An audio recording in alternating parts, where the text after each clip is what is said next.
Bonsoir à toutes et à tous et bienvenue à cette nouvelle édition de Direct sous le parrainage du président Abdel Fattah el-Sisi. Les réunions de la Banque asiatique d'investissement dans les infrastructures ont démarré aujourd'hui à Sharm el-Sheikh, ici en Égypte.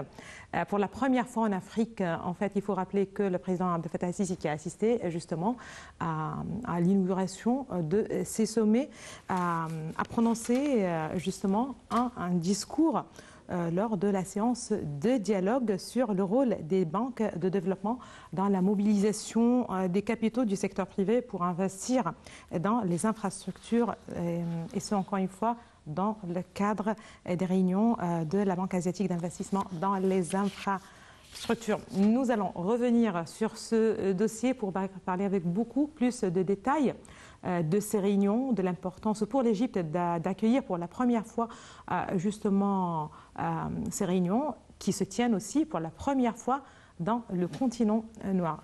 Quelle est l'importance pour l'Égypte, mais aussi de quoi s'agit-il? Beaucoup plus de précisions dans cette édition de Direct. Mais justement, avant de commencer, j'aimerais bien rappeler que d'autre côté, l'élection présidentielle en Égypte aura lieu en décembre prochain et non en printemps 2024. Les électeurs égyptiens voteront donc dans le pays les 10, 11 et 12 décembre. C'est ce qu'a annoncé aujourd'hui le patron de la commission électorale, le juge Walid Hassan Hamza. Et les résultats définitifs avec le nom du président élu seront publiés au journal officiel le 18 décembre. Il a également donné un calendrier détaillé du vote. Les candidatures devront être déposées en octobre. La campagne électorale aura lieu du 9 au 29 novembre et les expatriés égyptiens voteront du 1er au 3 décembre.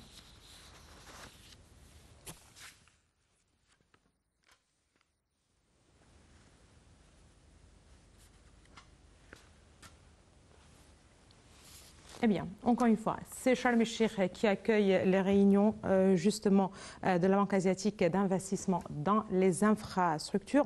Le président Abdel Fattah el-Sisi qui était présent aujourd'hui à l'inauguration de ces réunions a reçu M. Jin Likun, le PDG de la Banque asiatique d'investissement dans les infrastructures. Ceci, justement, je le rappelle, en marge des réunions du Conseil des gouverneurs de ces banques asiatiques tenues en Égypte. Voici les détails.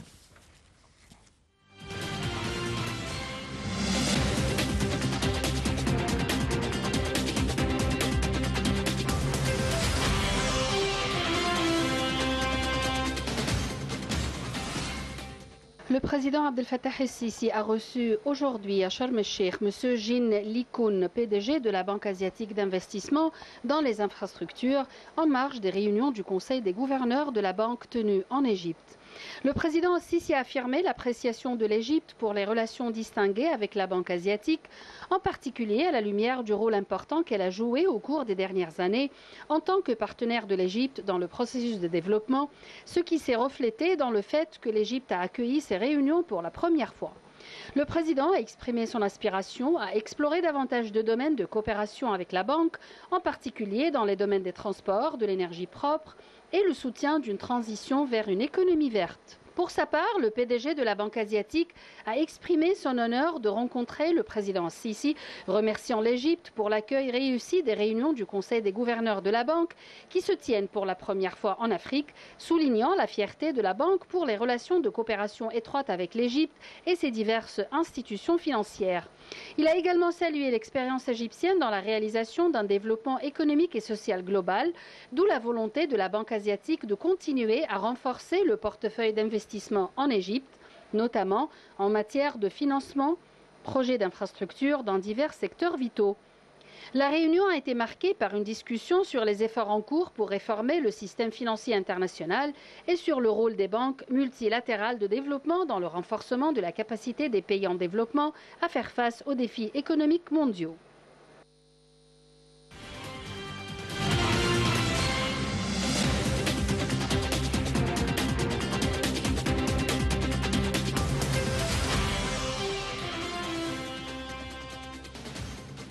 justement, pour plus de précisions sur ces réunions, nous avons le plaisir d'avoir avec nous en ligne, en direct, Madame Falida Al-Choubachi, écrivain et journaliste.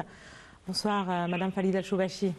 Bonsoir à vous et à tous vos téléspectateurs. Ravi de vous avoir justement, même en ligne, en direct. Justement, pour commencer, Madame Falida,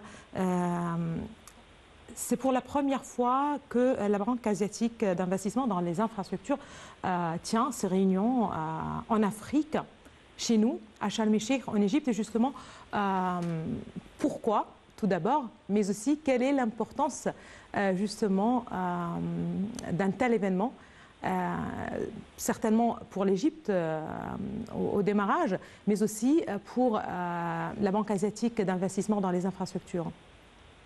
Bien sûr, ça c'est un événement très important et c'est un événement qui montre aussi et met en valeur et sous toutes les lumières le rôle maintenant de l'Égypte, le retour de l'Égypte comme une puissance dans le monde entier, mais une puissance pour la construction, pas pour la destruction, une puissance pour le développement, une puissance pour le bien des pays démunis et qui ont enduré beaucoup de décennies et des décennies.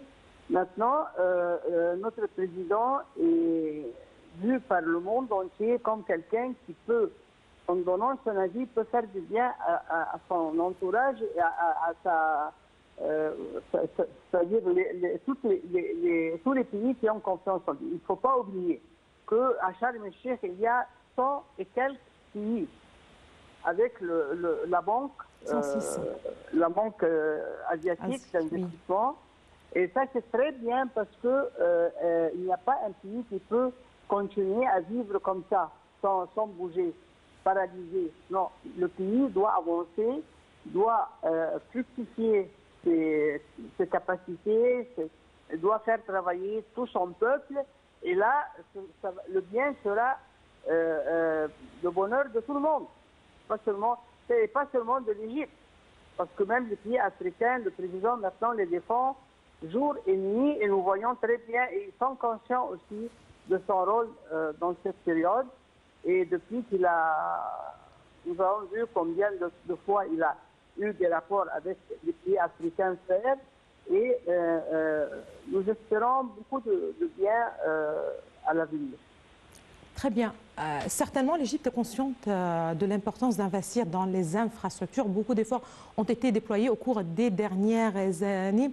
On parle de méga projets, que ce soit des lignes supplémentaires du métro, que ce soit tout un réseau routier modernisé et justement étendu, justement pour couvrir plus ou moins tout le territoire. Justement, on parle aussi de comment améliorer le climat d'investissement. Est-ce que dans ce contexte, il y a un moment plus ou moins délicat pour l'économie égyptienne, de telles réunions, de tels événements, l'accueil de tels événements justement par l'Égypte, pourrait-il mobiliser ou justement, je ne sais pas comment dire, mais donner plus d'élan aux efforts déployés par le gouvernement pour attirer les investissements étrangers, justement pour, en fin de compte, si l'on peut dire, avoir les fruits, enfin, de longues années de travail? Ça c'est sûr, et c'est pour ça que le président, c'est-à-dire, il fait beaucoup d'efforts dans ce sens. Comme vous l'avez dit, ça c'est très bien, pas seulement pour l'Égypte, mais même pour tout le continent africain et pour tous les pays qui ont été maltraités, je peux dire, des décennies et sans aucun intérêt, sans intérêt à leurs dettes, sans intérêt à leurs difficultés financières et économiques et même humaines. Et tout ça maintenant prend fin et nous voulons un monde où le président veut un monde juste, un monde où il y a les grands sont équitables avec les plus jeunes, c'est-à-dire avec les plus, je veux dire, les plus pauvres et les plus petits. Alors là, quand on aide, l'entraide est commune, ça c'est, comment dire, c'est-à-dire ça revient d'une façon positive à tous les mondes, les grands et les petits. Et même les petits peuvent aider beaucoup les grands. Et vice-versa aussi. C'est-à-dire que ce n'est pas que les grands ils ne vont pas faire un acte de charité, ils vont faire un acte qui est dicté par les conditions internationales, surtout que nous voyons maintenant le changement de climat, l'importance de préserver le climat, l'importance de préserver la nature et de ne pas, de ne pas agir avec légèreté, avec beaucoup de difficultés humaines. Et ça, les difficultés humaines, il n'y a pas un seul pays, quel qu'il soit sa puissance, et qui peut travailler tout seul.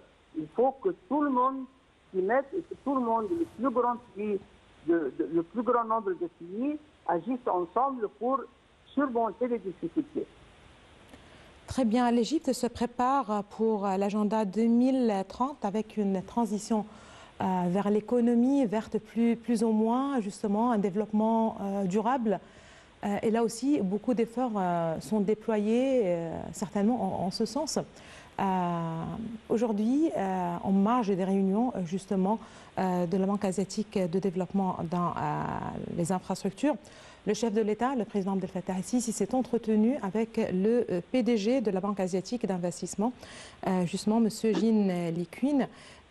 Il a surtout exprimé son appréciation à explorer davantage de domaines de coopération avec la banque, en particulier dans les domaines des transports, de l'énergie propre et le soutien d'une transition vers une économie verte. Peut-être certains pays ont déjà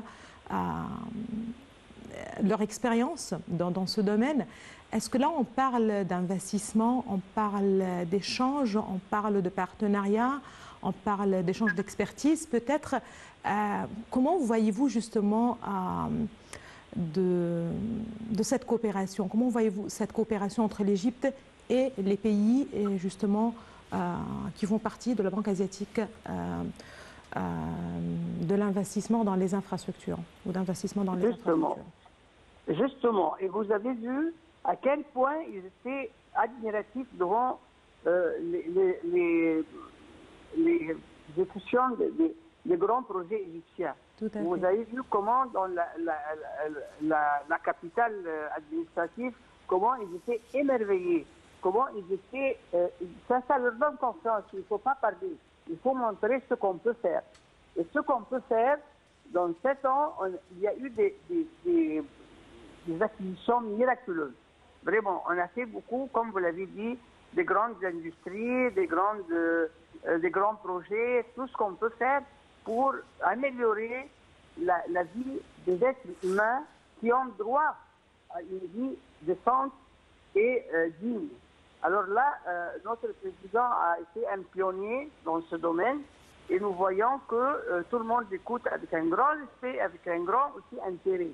Et je pense que ça va être très, très, très, très utile pour tous les pays africains, en général, tous les pays qui sont dans des difficultés, avec cette réunion de Sharm el-Sheikh qui va être une réunion historique, comme notre révolution a été une révolution historique aussi. Très bien. Et justement, pour terminer, certainement aussi, la Banque asiatique d'investissement voit aussi un partenaire potentiel